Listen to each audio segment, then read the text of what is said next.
Gracias, Carlos. Tenemos algunos minutos para preguntas o comentarios. Sí, doctor. Felicitarlos, y para el doctor Zaval, desde luego, felicitar la importante experiencia que tiene el Instituto de Cardiología con los tratamientos intervencionistas. Y la pregunta, más o menos, ¿qué proporción de estos tratamientos a través del cateterismo realizan en pacientes neonatos en el primer mes de vida?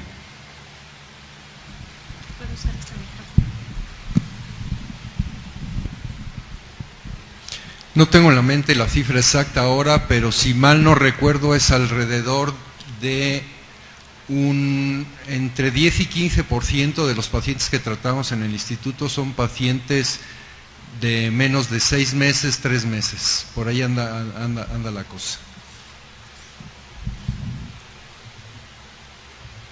Cierto.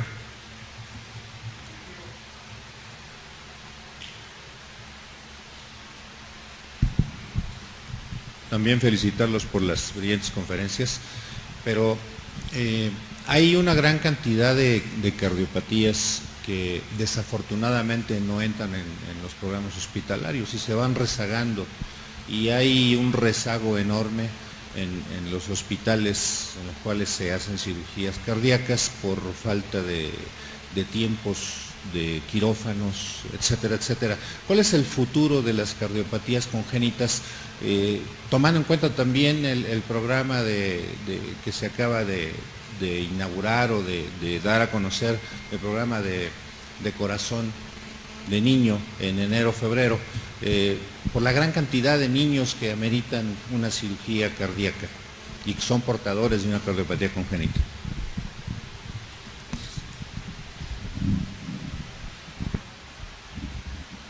El programa solamente está contemplado para cardiopatías no complejas. El futuro de la cirugía cardíaca está en la cardiopatía compleja. Creo que gran parte de los procedimientos quirúrgicos de cierre de conducto arterioso, comunicaciones interauriculares, mientras estas no sean muy grandes, podrán ser abordados mediante forma intervencionista. Creo que el futuro va a ser la cirugía híbrida. Muchos de los procesos que se realizan en la sala de hemodinamia se podrán realizar en una sala de quirófano implementada con hemodinamia. Entonces, por ejemplo, podemos tener pacientes donde se puede hacer la resolución, una tetralogía de Fallot, que puedo colocar una prótesis pulmonar, y si tengo una estenosis distal, la puedo tratar mediante cardiología intervencionista. Ese es el futuro, de tratar a los pacientes de forma conjunta y en el mismo tiempo en una sala híbrida. La otra parte es la cirugía fetal, que seguramente, pues ahorita todavía es un sueño, ¿no? En cuanto al rezago, le podría decir que pues, aquí implica muchísimas cosas. La detección oportuna. Hay una publicación reciente por parte del doctor Calderón del Instituto Nacional de Cardiología. Nacen en México alrededor de 18,000 niños con cardiopatías congénitas. El 83% muere en el primer año. Entonces, aquí es la detección oportuna, por eso se está promoviendo la ecocardiografía fetal para hacer el diagnóstico oportuno, y la sobrevida de estos pacientes depende en gran parte de hacer el diagnóstico in útero para poderlo solucionar en las primeras días del nacido. Quizás pudiera ampliar un poco más su pregunta, la respuesta, doctor. Uno, se está regionalizando el manejo de las cardiopatías congénitas, eso ya es una realidad. Entonces, los hospitales de alta especialidad están nutriéndose de médicos de varios centros, Hospital Infantil de México, Centro Médico, Instituto Nacional de Cardiología, preparados para el manejo de estos pacientes. Entonces, lo que hemos visto es que de provincia nos llegan muchos pacientes que ahora van a ser tratados en varios centros, como es Mérida, Chiapas, Oaxaca, Ixtlahuaca, etcétera, Iztapaluca, perdón, que es donde se van a tratar estos pacientes. Otra cosa importante es el manejo de pacientes por intervencionismo, para que los pacientes complejos vayan a los centros de alta especialidad a ser tratados, y los pacientes de baja complicación en las cardiopatías sean tratados en los centros. Como ejemplo, diríamos que, por ejemplo, en el Instituto Nacional de Cardiología el año pasado logramos tratar 380 niños del Seguro Popular, es decir, niños menores de 5 años. Entonces, lo que hemos aprendido también es que en cuanto se hace el diagnóstico se da el primer paso. Si este es el tratamiento, ese es lo más conveniente, se hace.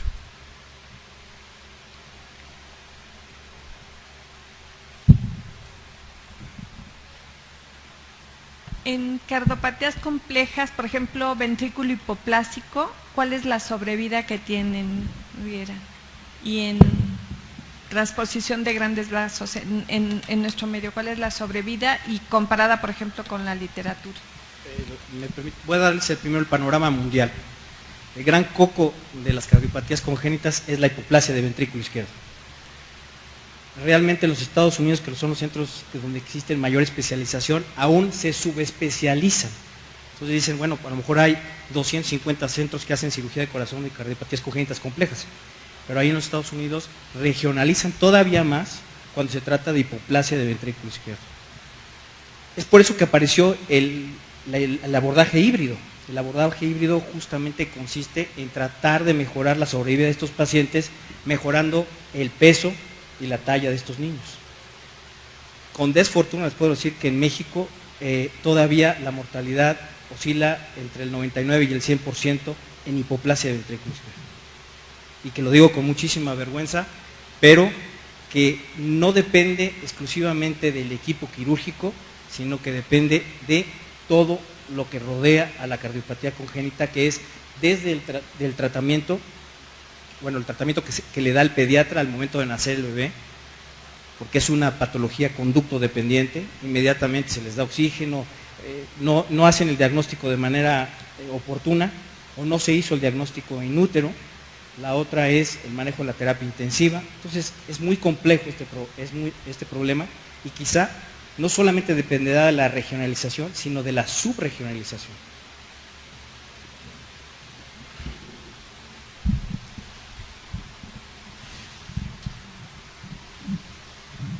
Pero en primer lugar, reitero mi felicitación por las extraordinarias presentaciones sobre un tema dramático por la morbimortalidad que puede acontecer si no se diagnostica, pero sobre todo por los logros que se han alcanzado con la cirugía intervencionista específicamente.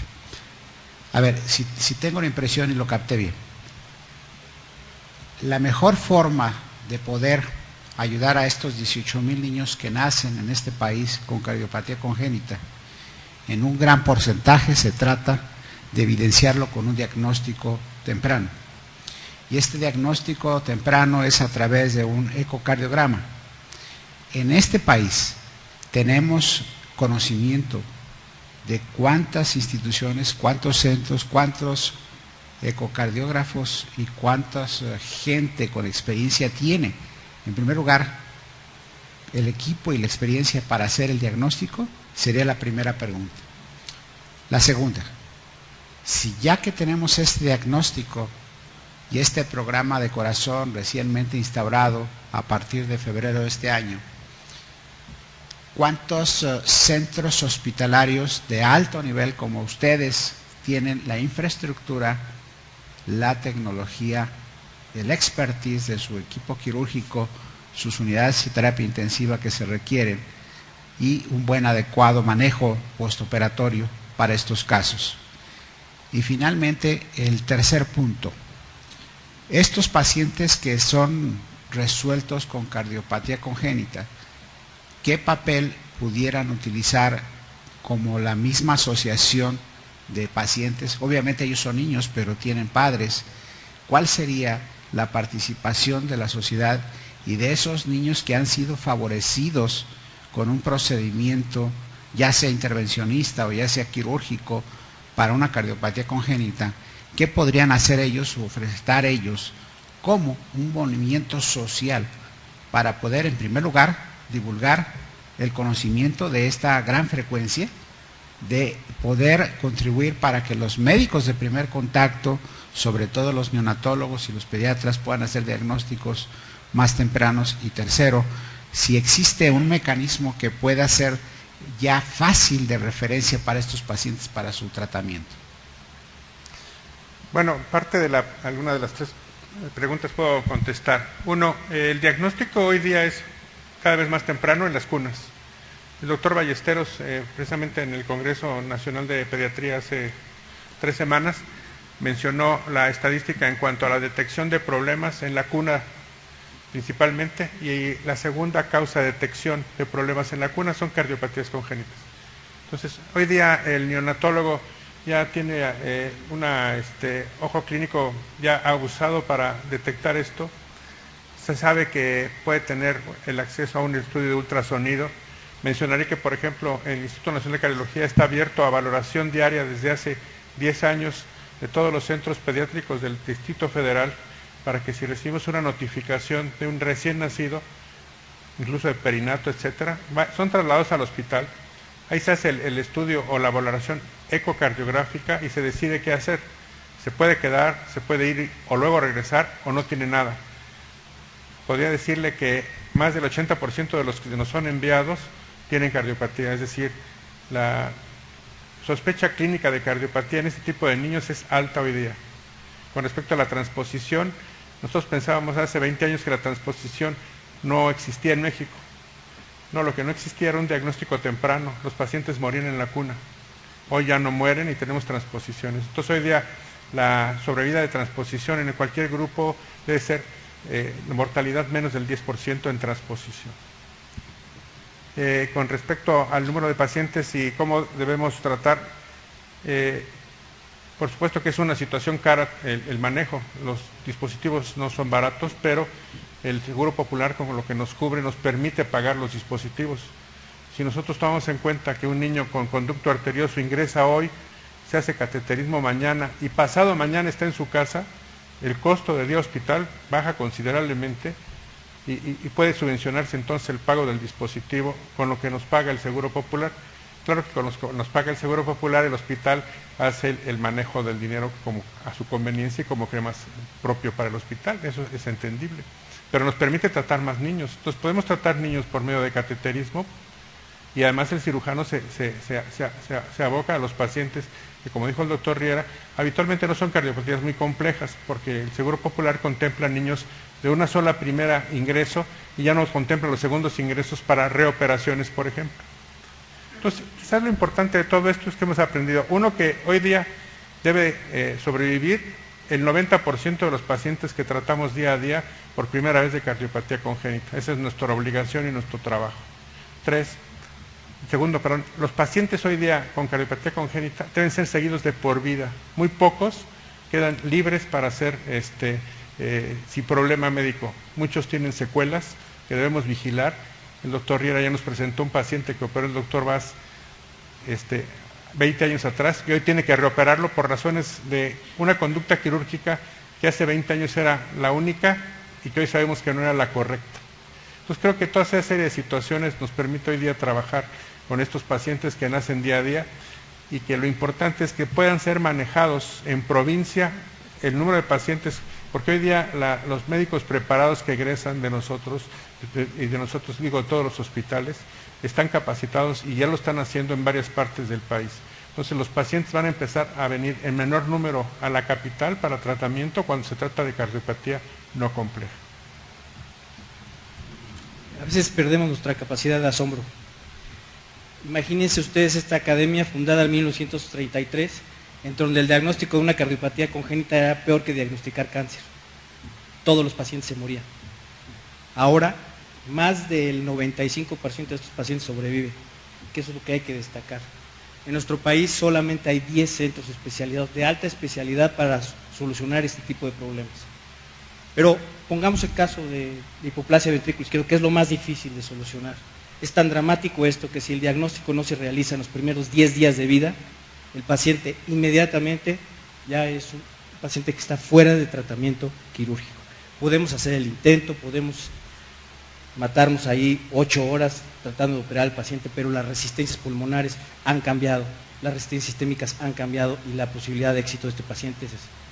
Acabamos de tratar a un paciente con hipoplasia ventrículo izquierdo, ese mismo caso, tratado con ácido fólico por su médico familiar.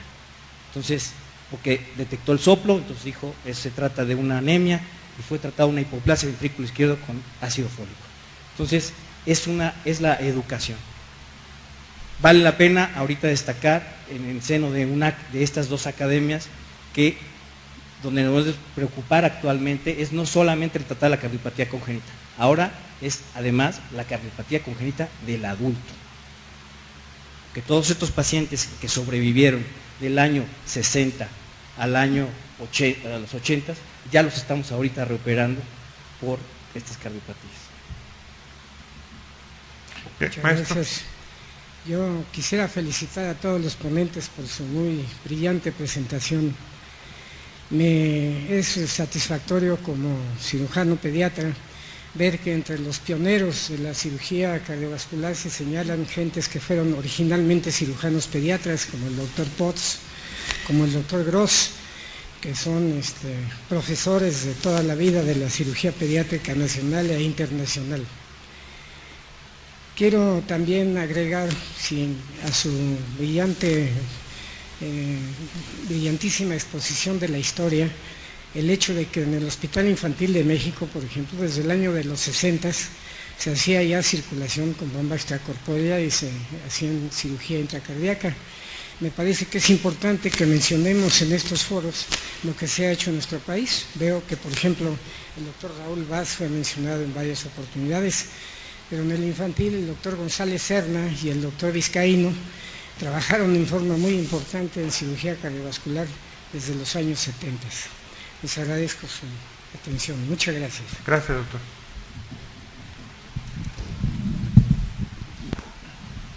Alfonso, un comentario nada más. Quiero ser un poco más optimista que el doctor Riera, para no dejar un mal sabor de boca, porque parece que la cardiopatía congénita es una enfermedad casi mortal y que tenemos muchos problemas con ella. Yo le puedo decir que de todas las cardiopatías congénitas, más del 60-70%, probablemente 60-70%, hoy en día son cardiopatías que no son complejas. Comunicación interauricular, comunicación interventricular, estenosis pulmonar, estenosis aórtica, coartación aórtica, conducto arterioso.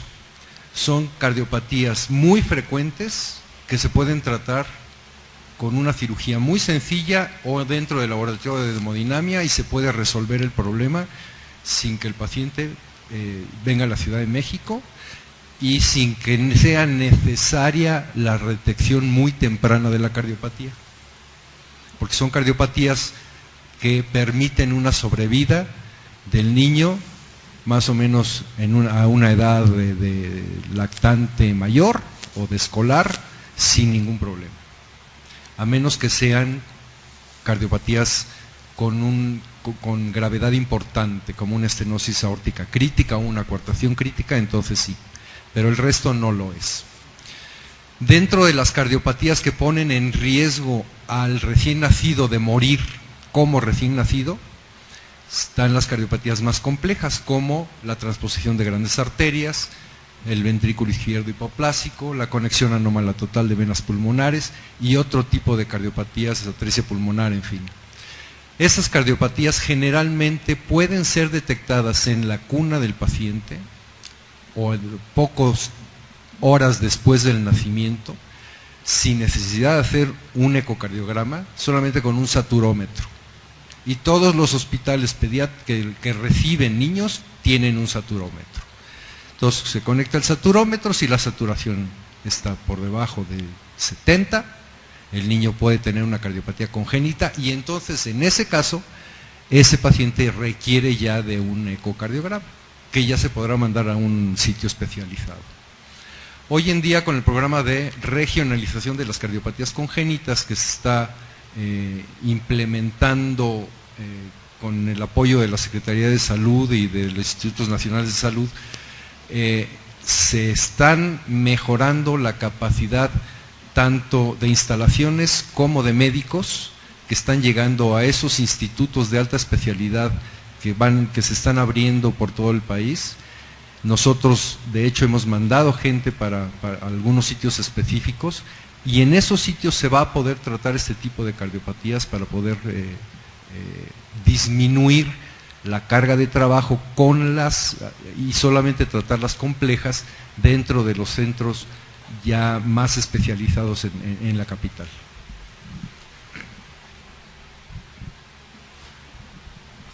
Ustedes son los líderes de la cirugía, son los líderes del intervencionismo, son los líderes de los neonatólogos en cuanto a los diagnósticos que se establecen. Saben hacerlo bien. Me quedé muy fijo con la idea de que la cirugía intrauterina todavía sigue siendo un útero, sigue siendo un sueño. ¿Qué pasa? ¿Qué necesita México para que esto no sea un sueño, al menos en algunas áreas de la cardiopatía? Número 1. Y número 2, esta es una enorme oportunidad para que las academias interactuemos, y no solamente a través de una sesión conjunta. La invitación está abierta. ¿Por qué no integrar algún proyecto conjunto de alguna de las academias de ustedes y nosotros en el que podamos desarrollar un proyecto, establecer alianzas, fortalecer programas, crear iniciativas, crear grants de investigación, crear propuestas de protocolos para desarrollar en un futuro una actividad que nos permita fortalecer e innovar la cirugía y los procesos intervencionistas en el país? Es una pregunta que lo dejo ahí con el objeto de que hagamos una reflexión.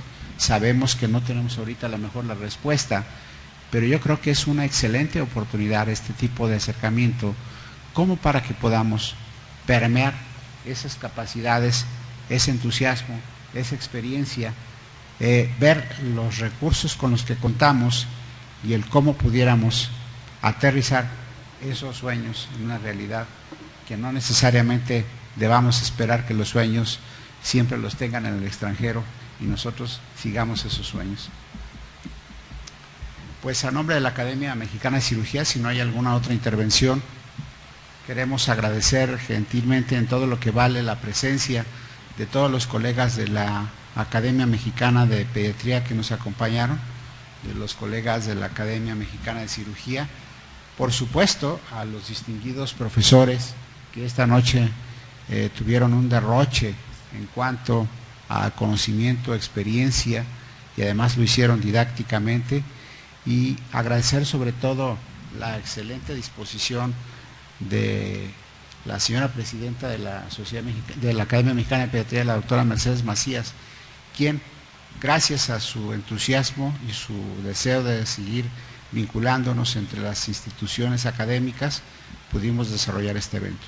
Pero deseamos que este no sea solamente una vez al año, sino que podamos seguir estableciendo interacciones que verdaderamente nos puedan fortalecer y ayudar a contribuir al mejor desempeño de la medicina. Muchas gracias a todos ustedes. Ahora toca el turno al señor académico doctor Francisco Pascual Navarro Reynoso, nuestro secretario, indicarnos cuál será la programación para la próxima semana. Gracias, señor académico. El martes 22 de mayo será la sesión conjunta con la Sociedad Mexicana de Oncología,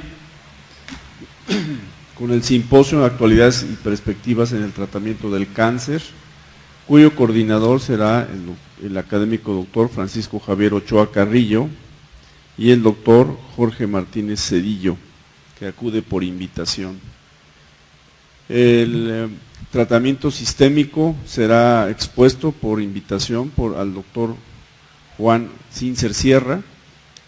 El tema radioterapia será expuesto por el doctor Armando Fernández Orozco, también por invitación. Y el tema de la cirugía será expuesto por el académico doctor Pedro Luna Pérez. Aquí los esperamos el martes 22 a las 7:30 de la noche. Gracias.